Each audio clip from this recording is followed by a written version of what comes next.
50% মহার্ঘ ভাতা ও নবম পে স্কেলের দাবি সরকারি চাকরিজীবীদের। তো দর্শক, আজকের ভিডিওটি খুবই গুরুত্বপূর্ণ হতে যাচ্ছে সরকারি চাকরিজীবীদের জন্য।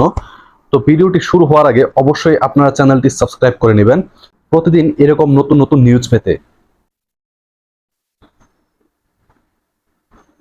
অনতিবিলম্বে সরকারি চাকরি সংশোধন অধ্যাদেশ 2025 বাতিল এবং 15% বিশেষ সুবিধা ভাতার প্রজ্ঞাপন প্রত্যাহারের দাবি জানিয়েছে বাংলাদেশ সচিবালয় কর্মকর্তা কর্মচারী ঐক্য ফোরাম ও বাংলাদেশ সরকারি কর্মচারী দাবি আদায় ঐক্য পরিষদ।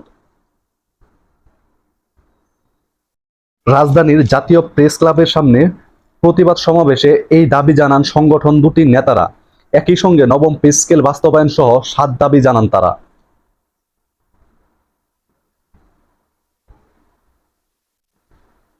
গত 25 মে সরকার সরকারি চাকরি সংশোধন অধ্যাদেশ 2025 জারি করে। এতে বলা হয়, 4টি শৃঙ্খলা ভঙ্গের অপরাধে বিভাগীয় মামলা ছাড়াই শুধু কারণ দর্শানো নোটিশ দিয়ে চাকরিচ্যুত করা যাবে।